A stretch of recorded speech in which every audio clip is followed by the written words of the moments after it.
Play ball. Ball, ball. Niña. Niña.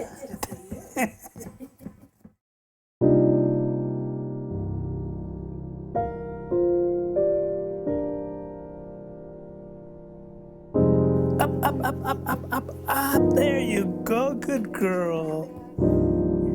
It is a gift of home and heart. I went into the foster system when I was, 10, I think. Lejano. Mire, me gustan mis dedos. A unique opportunity to positively impact the lives of children and youth desperately in need of safety, security, and kindness. These families took me in and took care of me and all my problems and stuff. The rewards go both ways. Y es un gozo trabajar con los niños así It's porque joyful to work with these kids. Foster parenting no doubt enriches the lives of those who open their doors and commit to caring for a child who is not their own. I always remembered them and what they did. Once you open up your home to somebody and you give, it's just, I don't know, it just feels good to give like that. This is your chance to reach out, to give the gift of hope. As a foster parent in Colorado, you truly can change a life forever. The impact that foster parents can have on a child, even if the child's only there for a few days, that can last forever. It's a permanent connection.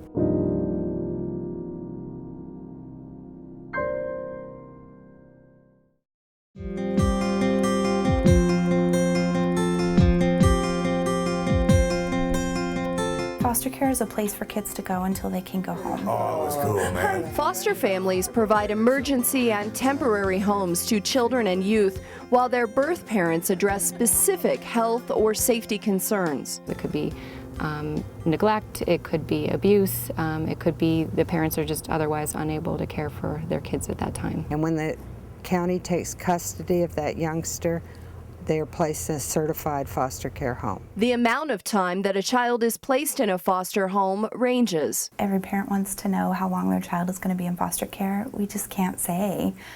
It varies from a few days if it's a dirty house referral and they need to get things cleaned up, to months, to years. Most of the children and youth placed in foster care go on to reunite with their birth families. Some find permanent homes with kin or adoptive parents. Our number one goal is always reunification, and unfortunately sometimes that can't happen, and then we need to find permanency for kids, and that can be adoption through foster care. You know, the ultimate goal is to reunite the kids with their family, and I understand that, and that is definitely the ultimate goal, and everyone wants that to happen. But of course, you know, I mean, it's hard. I have my reservations. You know, I'm like, man, but you're always hoping. You know, you're always hoping.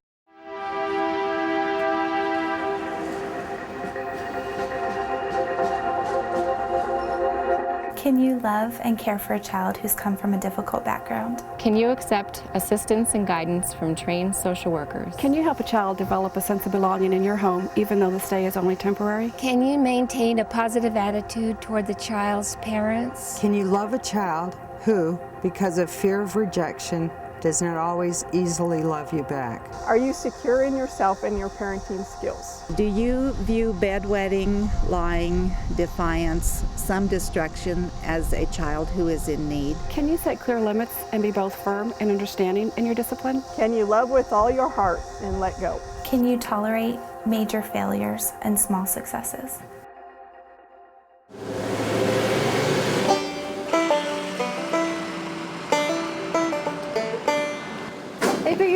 Foster parenting is all about opening your home. And where you live could very well make this experience all the more special. He's building the pig pens right now for all the kids. Foster families in rural Colorado offer an array of life experiences Niña. and living situations to children and youth in need. The foster homes in our state are as diverse as the stunning Colorado landscape. We have different ethnicities, different cultures, different families in this area, in this county. From the farms of the eastern plains to the majesty of our mountain towns. It's a beautiful place. a lot of outdoor activities. Each region is rich with culture and community. We just take good care of each other. And each has children and youth who deserve caring and stable homes. We are always looking for foster parents. I don't think we could ever have enough foster parents in our community. It's beyond words, really, what these families are providing to their community and the support they're providing their community. Many of our counties span across hundreds of miles. Some of our kids are getting on the school bus and riding over an hour just to get to school and then get back home again.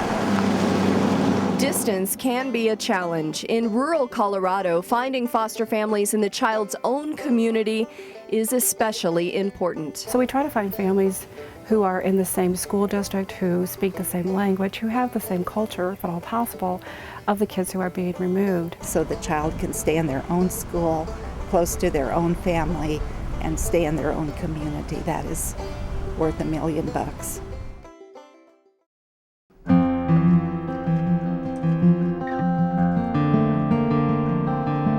When the kids come in, they are my family. Well, you guys can go get something afterwards. You don't have to be perfect to be a perfect parent.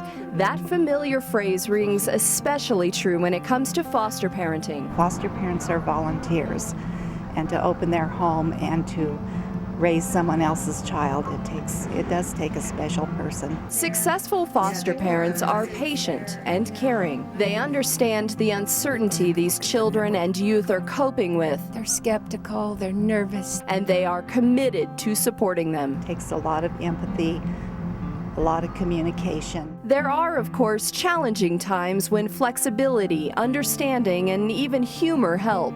They've seen things, they've been through things, and they need someone who can be there to see them through all of the other things that they're going to endure at school or at church or running into their parents at Walmart. Foster children are dealing with a lot of changes, so consistency and structure can give them a sense of comfort and calm. Traumatized children and youth can display a number of unsettling behaviors that foster parents need to prepare for. Any child is going to act out in some way, whether that be to kind of close down and shut off and have kind of a depressed affect, to really act out aggressively and be sometimes violent. Rages, night terrors, cutting, self-harm type of behaviors, bullying. We see it all. Some children will just enmesh quickly. Others are standoffish. Takes a lot of work, but every child has hope that they can be loved and find love. Perfect for those little girls. Caseworkers do provide as much information as they can, and they try to match children and youth with difficult behaviors with more experienced foster parents. Communication is key. Successful foster parents are open to the needs of the children placed in their homes, and they know where to turn for help. It's a community. We're not in it alone.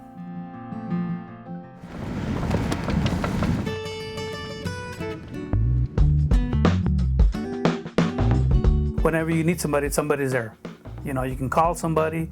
You're not on your own. Support for foster families in rural Colorado is absolutely available and essential to success. We have a foster care coordinator that's assigned to each family and provides support and education and anything else they need. That person is there to offer that. So if there's a crisis in the middle of the night where they just need to talk to a therapist about an issue that's going on in the home and they just kind of don't know what to do, they have this therapist available that they can call at any time. The County Department of Human or Social Services that has legal custody of the foster child provides some funding to cover costs. The reimbursement, though, is minimal. Certainly, if you're interested in doing foster care for money, it's not the right thing to do. Our reimbursement rate is barely going to cover the cost of having a child in your home. The county department is an invaluable resource for foster parents to turn to. We offer our monthly support groups for our foster parents. Our biological families are connected with our foster families, are connected with our community, and are connected with the department. No one is separate, so we're working together in order to get kids home faster and keep kids safe. Community communities are also coming together to support their foster families through these times of transition. We have a women's club that puts together backpacks and makes a quilt. The most trauma in a child's life is being taken away from their home, no matter what the circumstances are. And to go into a foster home with your own blanket and your own belongings really means a lot to those kids. The ladies in my church have a mission whereby they provide the casseroles and the homemade cookies to each family that receives a child. Most all of us foster moms know each other, and we have get-togethers. And so when I was struggling with these twins, you know, they were traumatized and they just cried all the time, and it was very challenging. And so then another foster mom who had 2 babies at the same time was like, this is what I did, came in and she helped me, and then within a week my whole world was turned around.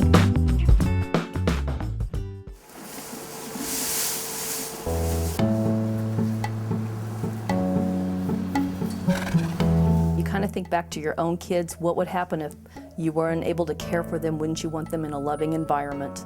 And I think about all the kids out there who don't have good, safe places where people love them. And truly, it is our social responsibility to take care of those who need it. The Colorado Department of Human Services does set eligibility requirements for foster parents. You must be at least 21 years old. You need to be able to provide for the child's physical, mental, and character development. You can be single or married. You don't have to own your home. You can rent an apartment. We look for financial stability. You must have adequate financial resources to maintain your home. You can be an experienced parent or a first-time caregiver. The need for foster parents is great. Teenagers, when we take custody of them, many times have to go to the Front Range or to a higher level of care, to residential treatment center or group home, because we do not have foster homes in the county that will take teenagers. We have a large population of Hispanic children coming into placement, and we don't unfortunately have enough homes, Spanish-speaking homes, to match these kids with. There are youth and children throughout Colorado who represent every race and ethnicity. We also need bilingual homes. Who need families to nurture them and places to call home, if even for a while. Se encariña, se enamora de los niños. You fall in love with the kids and it's hard to let them go.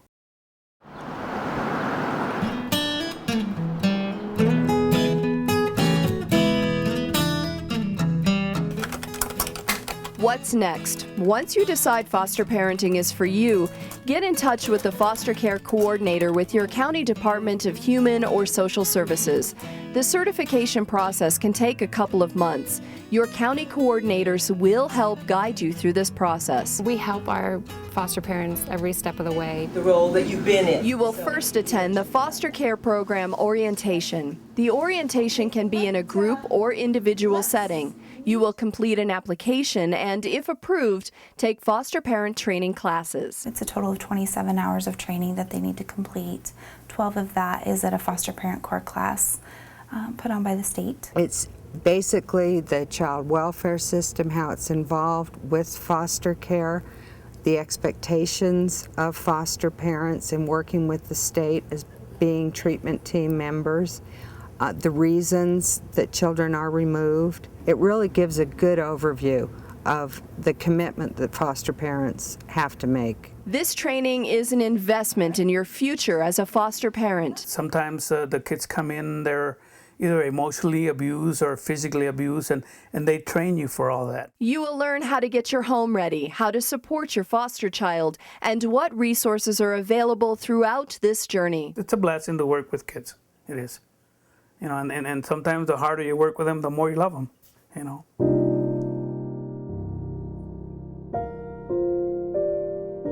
Attachment is an emotion nearly all foster parents experience. It's probably one of the hardest things that sorry, I'm gonna get all choked up.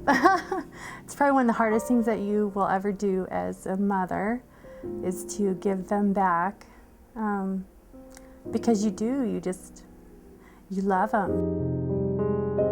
And saying goodbye is painful. When they go home, your heart is going to hurt. It's a very tough emotional roller coaster, especially if you had to give the children back. Yeah. It's not easy to let them go. It truly isn't. I mean, you get attached to them big time, and you should. You know, if you're gonna do it right. The training you receive during the certification process teaches vital coping skills to help foster parents through those tough times. And that is part of the foster care training, is talking about the grieving process. That's probably one of the most difficult situations that we deal with, and it happens pretty much 100% of the time. We expect a lot out of our foster parents. We expect them to provide a home, a roof, and food, and comfort and care, and of course, love to a child that comes into their home, and to treat that child the same as they would their own biological children in the home. It's difficult, and we offer support to our foster families. Love and stability are critical in foster care, as is safety. They have to be certified in CPR and first aid. The state does require fingerprints. Everyone over the age of 18 will have to be fingerprinted. And we send those off to CBI and FBI. And does conduct thorough background checks on each adult living in the home. It's our responsibility to provide a safe environment, and foster parents have to demonstrate that they do have a safe environment and a safe home. And finally, you will go through a comprehensive foster family assessment. They first make sure that your house is safe and that you're safe in order for them to bring a child into your house.